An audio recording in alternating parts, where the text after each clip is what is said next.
So this is a Sharp twin energy vacuum. And I just picked this thing out of the trash today. Overall, it's in pretty decent condition. But here's the model number and all the other information for those of you guys that care to see it. But this machine is missing the crevice tool and long extension wand, as well as the pet hair tool. So this isn't anything that I did. The prior owner taped the side of the hose into the power nozzle because it is fitting in there pretty loosely.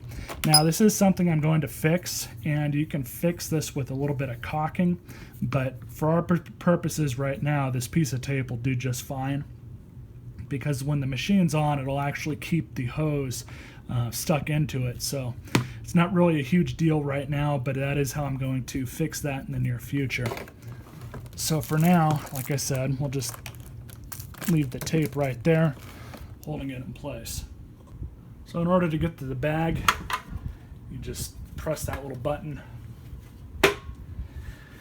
and there you go. So I've already taken liberty of taking the old bag out of this thing and throwing it in the trash. I don't like bringing, other people's dirty vacuum bags into my house.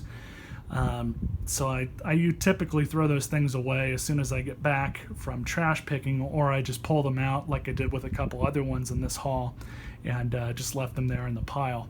But anyways, so being that this is a copy of the Panasonic design, you can use Panasonic bags, the U bags, U, U3, U6, doesn't really matter, they're all the same thing.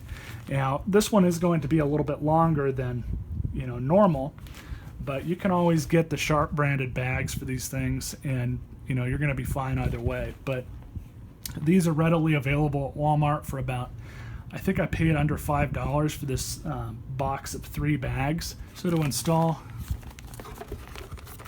just do this. What I like to do is kind of fold the bag back a little bit and kind of rotate it on and make sure it has a good snug fit, and it definitely does. So there we have that. Now we'll check the premotor filter. This thing could probably be replaced. I believe these are washable, but this one is definitely seen better days. Again, for our purposes, I'm not going to bother replacing this just yet, but we'll go ahead and leave it in the machine until then. So I'll check the inside of the bag door. Looks like it needs to be cleaned a bit. And I've got my trusty Mighty Mite for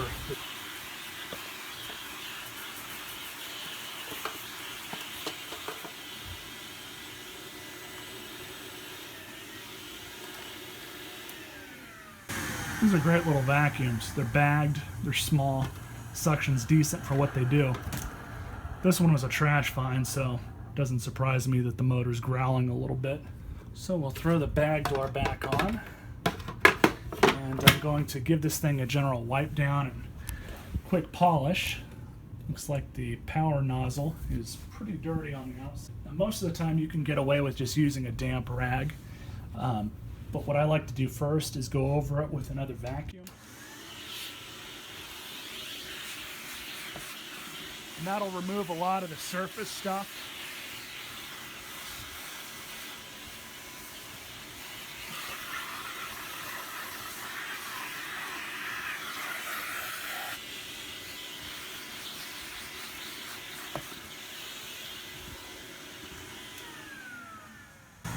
So now with a damp rag, you can go over it, clean it up a little bit more, and if you so desire, you can get some plastic polish to kind of clean these up. And I've had really good luck going that route, and I'll probably end up doing that at some point, but that'll be a separate video, because I do want to do a separate video on how to clean up a vacuum.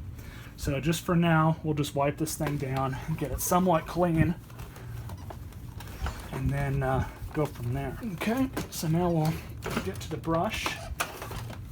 And the brush roll itself is pretty easy to get to. Just pull that little tang back, pull the sole plate off, and then you'll have this little flap right here that you'll bring up to get to access to the belt. Now I have already been into this thing, and the belt is in need of changing. So you just remove this little guy here and remove your whole brush roll, just like that. So now what we'll do with this is clean all the hair off of it and then service it up with some SAE20 oil, as well as change the belt. Now, being that this is a Panasonic copycat, you can use a Panasonic belt. So the commutator itself looks okay. It's nice and clean.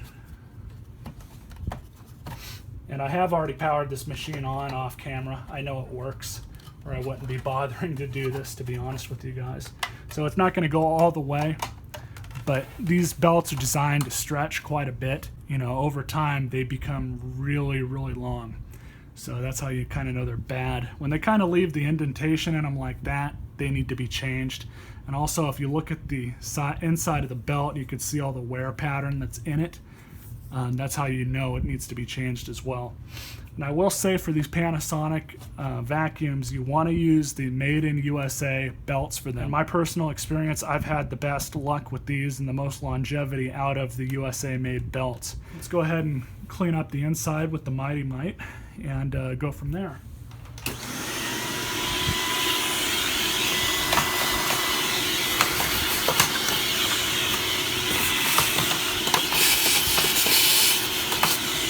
Now, the way these things are designed, they only go in one way, and they're pretty easy to take apart if you need to. This one's actually spinning really well, so I'm not going to bother fully disassembling it.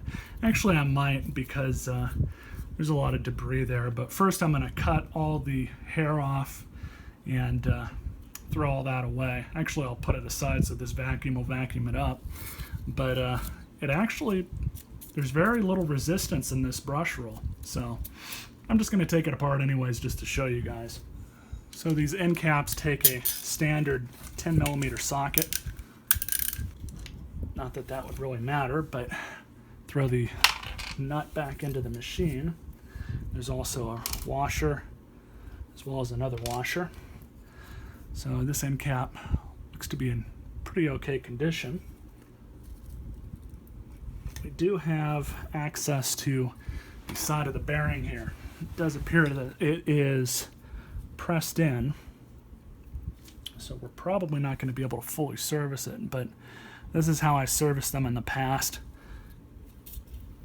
And then just spin the brush a little bit, and on the other side it's the exact same way. So you just oil up the bearing a little bit, makes it spin a little bit smoother, and it's actually very easy preventative maintenance to do for your brush roll. I did want to make a note. What I ended up doing to get to the other side of this was pulling that nut back off and then just pulling the brush roll off, and then you can get to the whole shaft. So like I said, we're going to go ahead and clean that up, and then I'll throw some penetrating oil in and oil this side of the bearing as well. Now it's all serviced up. A little bit less resistance on it, though it was spinning pretty smoothly before. So what you have to do is get your belt. This might not be a perfect match for the belt, but you want to kind of slide it in place. Normally what I do is put my foot on it,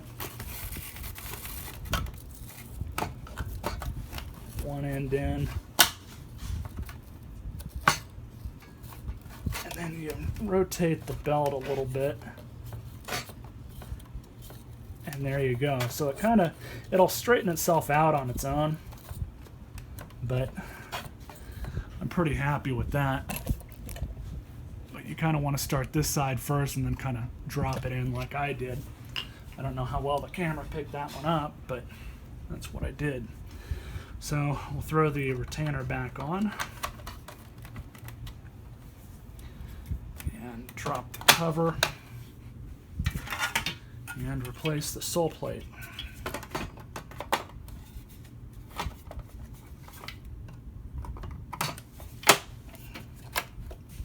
So there we have it. All right, so let's see how well it runs.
So I threw a little bit of blue sand right here, and then right in front I kind of spread it around a bit and got it deeper into the pile.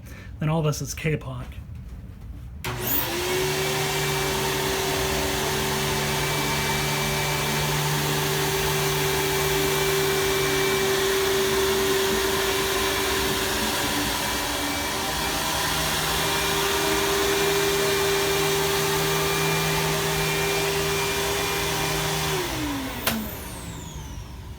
One slow pass,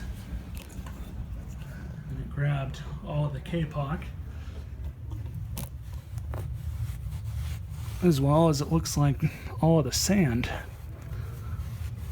But I'll go over it a couple more times, and I'm not really too worried about throwing sand on my carpet, because whatever this doesn't get, my one of my royals will get. So anyways, hope you guys enjoyed this video. It's definitely a cool little vacuum. Stay tuned for more.